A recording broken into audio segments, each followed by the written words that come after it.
I'll give you the champions from the game.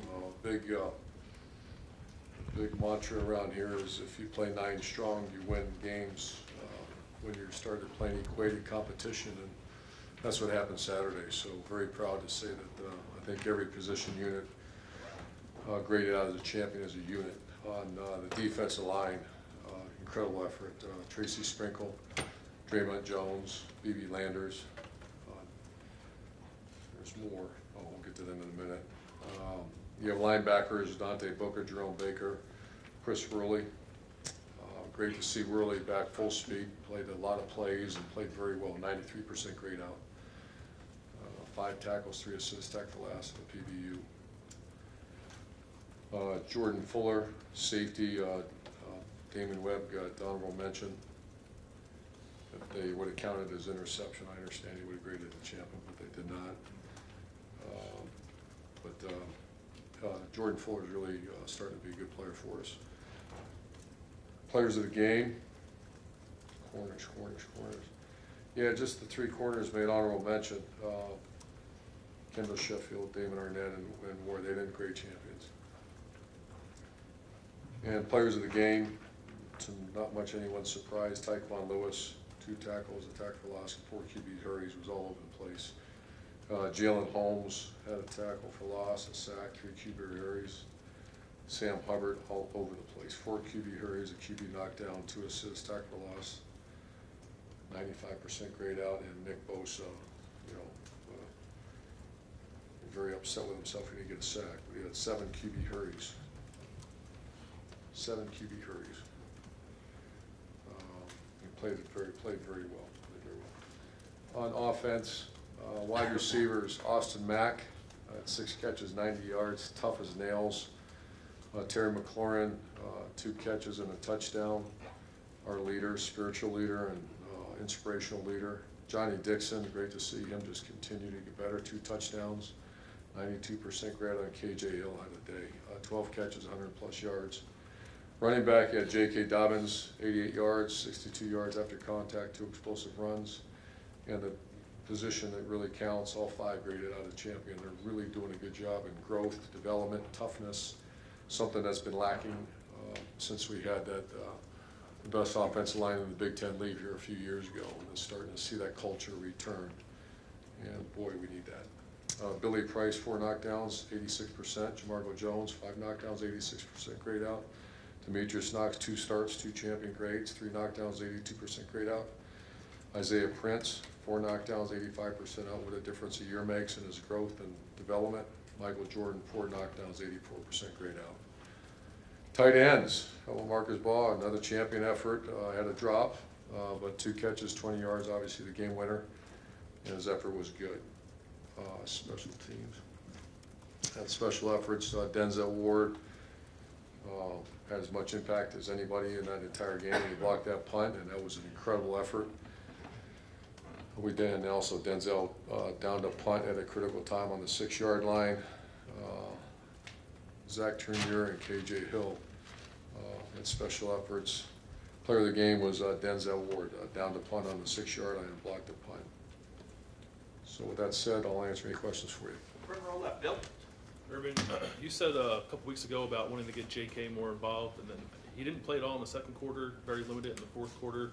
I know you want to play them both. Is it quarter by quarter, each guy gets one? Like, how is I don't know. rotation? That's up to, you can talk to, I'm not micromanaging that right now. I trust them both.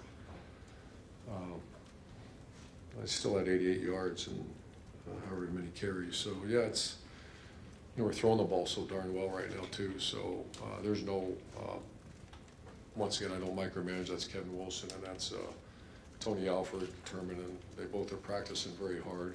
He'd like to get them more carries. And you have talked about playing them both at the same time in 2-back sets. That hasn't happened yet. Is there a reason why you guys haven't used that formation yet? No, it's in. That's those are all game time if something's not working or it's ways to create issues, but we just haven't used it yet. Second row right, Tony.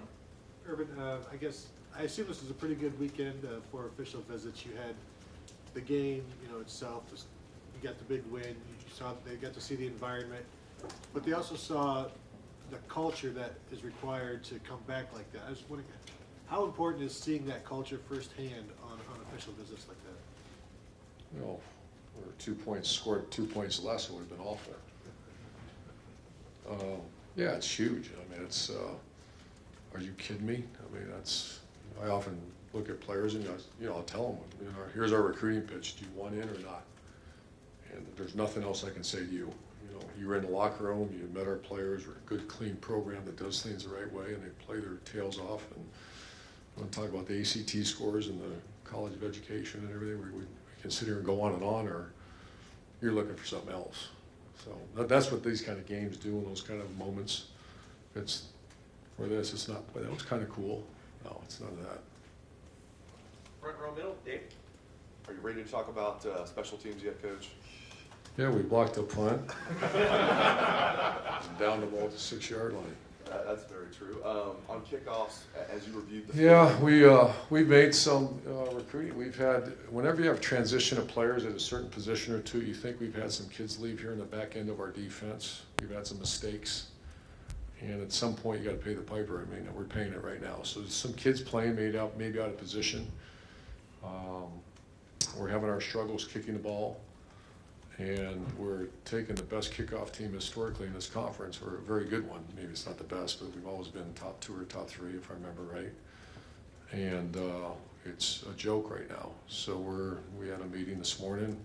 We're trying to figure, we don't have a personnel, because you look at 2 things. Look at the scheme. We've adjusted the scheme somewhat. You look at our kickers, and someone said, "Why don't you just kick it out of the end zone?" I kick out of the end zone every time. We're the only school in America that can't kick it out of the end zone, even with wind at our back. So that's a great question. Yeah, I'm not a kicking expert, but kick the ball out of the end zone, and we don't do that. It's not because of not telling them to kick the ball out of the end zone. Yeah, Blake has had a couple, I know you used Sean this last game, Blake had a couple of, more than a couple, maybe 2 or 3, 4 touchbacks earlier in the season. Is he close to being that type of guy that can, how close is he to being a guy that can? And then he drops one on the 28-yard line, middle of the field. I'm not blaming. It's just I feel the same pain, man. Let's go. And then Paris Campbell, real quick, can you give an update on his status? Yeah, he's questionable for this week. He got dinged on the kickoff return. He's as tough as nails too, and so he's questionable. Front row right, Austin. Urban, you were asked about the H word on Saturday night, so you addressed it. I wonder, will that be the extent of it, or do you and JT ever discuss that amongst yourselves? No. We talk about Iowa and their front 4 and their pressures and all that. Well, that was our conversation we have in the inner sanctum of Woody Hayes. I wouldn't do that unless someone asked me a question. And sometimes I do feel an obligation to. I've done that before with Tim Tebow when's the appropriate time to say something, because when is that time? It's certainly not right now. He had a really good game. As a matter of fact, he had one of the best games in college football history. Certainly one of the best quarters in college football history. Other than that, let's go beat Iowa. I ask because you've been through this a number of times with a bunch of different players that have been, and JT was one of them a few years ago. I wonder if there's ever been a time where that discussion or the spotlight or the speculation about a campaign, if you've noticed that has an impact on the way they play, or if they press, or if you've ever had to have a conversation about that in that sanctum, about handling that. Yeah, Tim was the one, because it was overwhelming, the media. We don't do this at Ohio State. We don't send out flyers. We're not going to have billboards put up and all those type of things. We're just going to try to play really well. And Ohio State, you don't have to.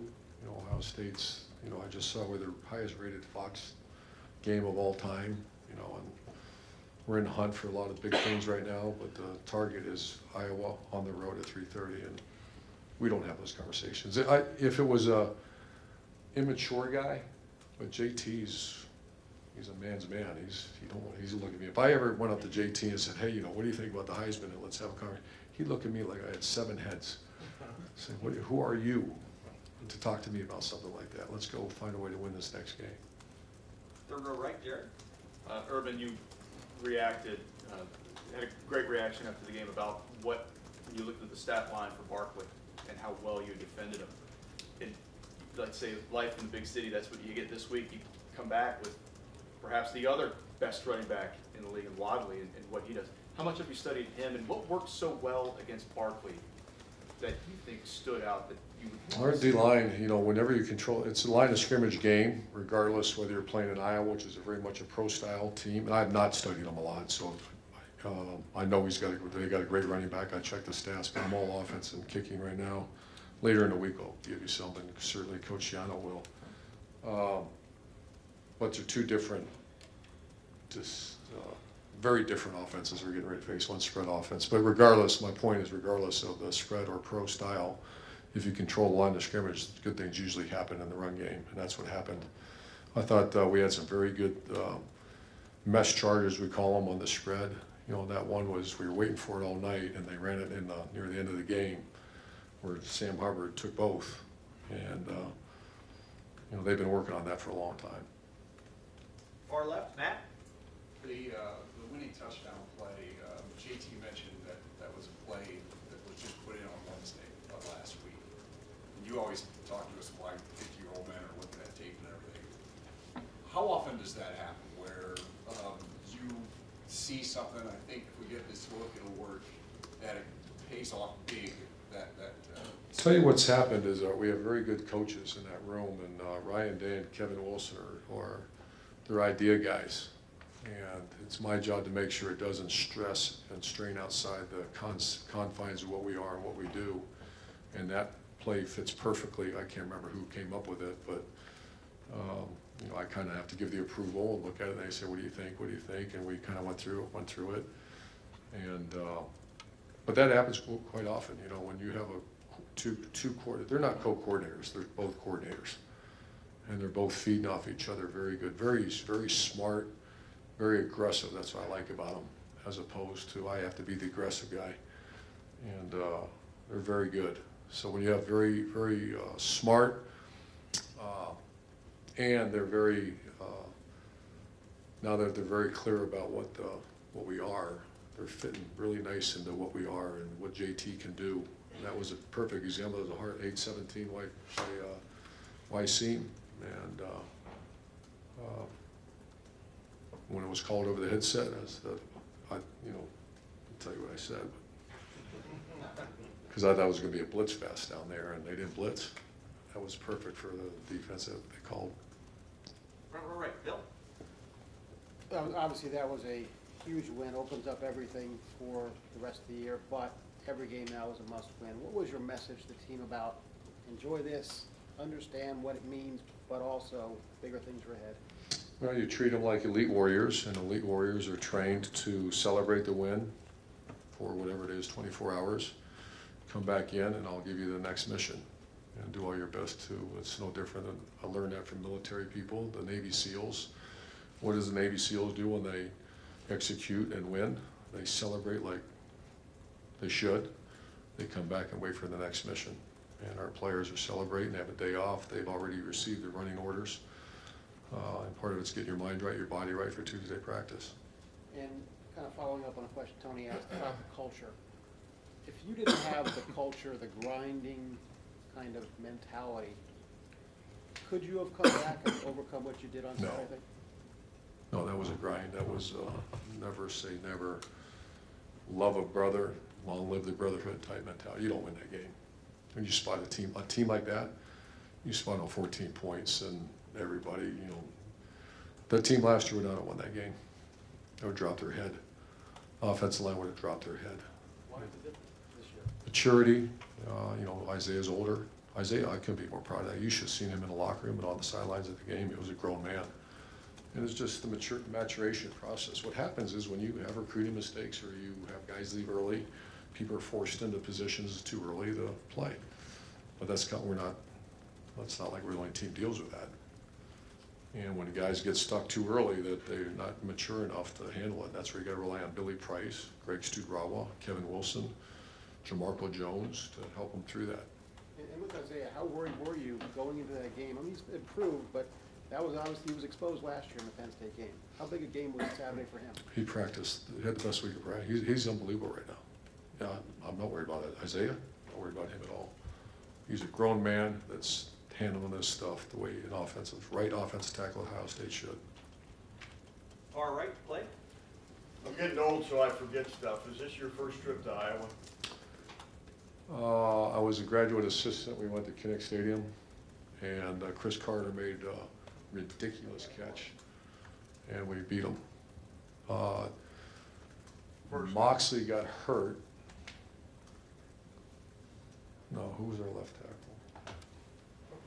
Cotterman. Tim, you remember that? You're like older than dirt, what? I remember the Chris Carter play like it was 5 seconds You ago. don't remember Cotterman got hurt? Cotterman got hurt, Yeah. and Tim Moxley went in the game. Tim Yeah, Moxley Tim never, he's a friend of mine. He From comes around. Barnesville. Yeah. Don't act like you know, you didn't know.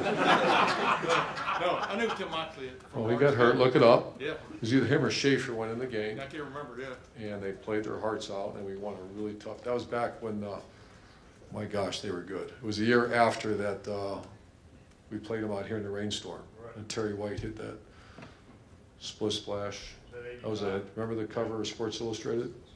Don't act like, you remember that? I was there. Split splash, Iowa took a bath. Big of Ohio State fan I am. Chuck Long. So who will you consult about playing there, since you haven't taken a team?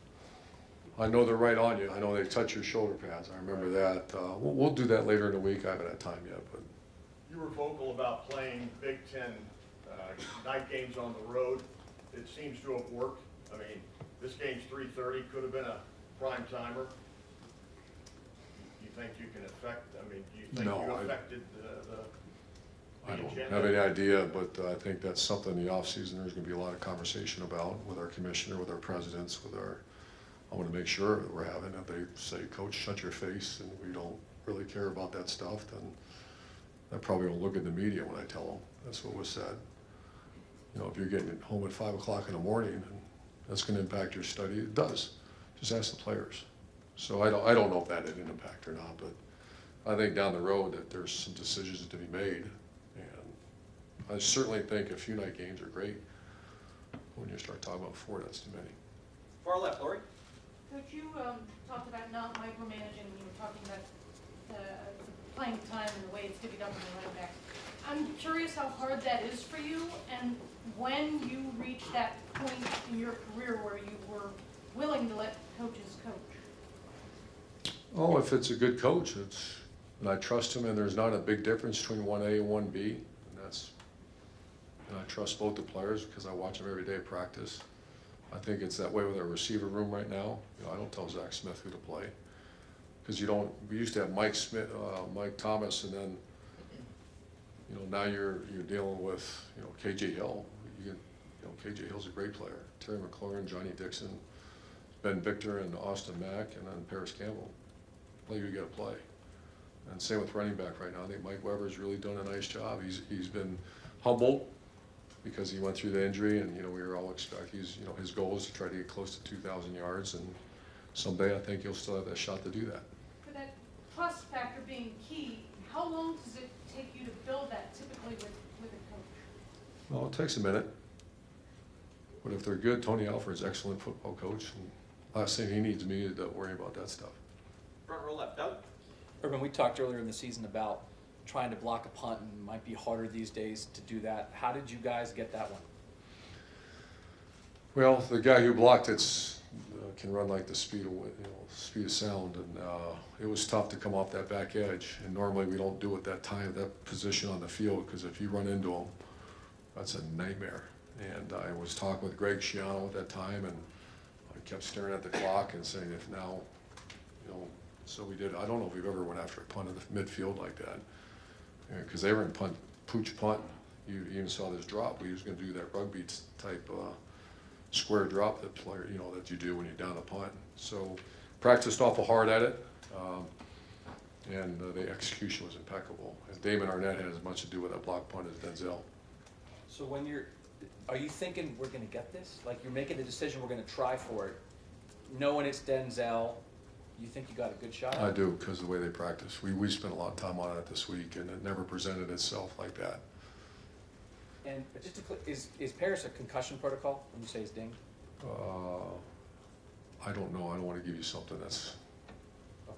And then I know you were only worried about your game, but you spent a lot of good years at Florida. They just made a coaching change. When you have a guy, can it be hard when you when anybody has a lot of success there, and the next guys have to come in and try to duplicate it. I'm not asking you to criticize anybody at Florida, but they've had a tough time since you left. Why would that be? Oh, I have no idea. I've got enough to worry about here, and I love Florida. I love all the people down there. I wish them nothing but the best. And yeah, I don't have time to worry about that. All right, Tim. Urban, why is it that Iowa has a knack of getting teams into the fourth quarter with a chance to win? A little bit you've studied them. That's exactly who they are. Yeah. That's exactly who they are. What is it about them, the way they play? I played them in the Outback Bowl when I was at Florida my first year in 2005. And sure enough, we started beating them pretty good. They just bleeded back into it. And we had to recover an onside kick to save the game. I mean, they're just tough. They're like their coach. Their coach is a tough guy. They're like the state of Iowa. They're tough people. I love Iowa. I love I've never met too many people or players that just don't have that Iowa characteristic of toughness, and I'm going to hit you as hard as I can. And we played them here a few years ago, and it was a frickin' they came out in the 3 tight ends, and I think they went up 10-zip before we knew what was going on. So this will be as good a defensive line as we faced. And it's the thing I love about their coach, who's a friend, is that the consistency is impeccable. I mean, it's like, so many people change and always grasping for different ways of doing things. He's as consistent, tough as you can get. I think he does a great job. Johnny Dixon, to me, is an example of a guy that I call him an embedded player in the program that suddenly is coming on, just like KJ Hill. What is it about these guys? What do they? Obviously, he had to deal with chronic knee problems there. But what is it about these guys that kind of see the light? Is it opportunity? What is it that you think? Yeah, you gave some good stories. There's also storylines of the few that haven't. Yeah. And I'd rather not talk about that. But I think it has to do with, I just called his high school coach today, 15 minutes ago. We talked to him on the speakerphone, me and Johnny. And he came from that kind of program. He comes from that kind of family. They don't know quit. And they know that at some point that rock will break if you keep hitting it. That's no different than Antonio Williams. That's no different than I can go through down the list of guys that are from that are raised that kind of way. Unfortunately, other guys are raised the other way. Say, man, this is tough. I'm out. And those, unfortunately, they don't really make it wherever they go. I want to say, everybody, much ballyhoo was made of this defensive line group, defensive ends especially, the depth, et cetera.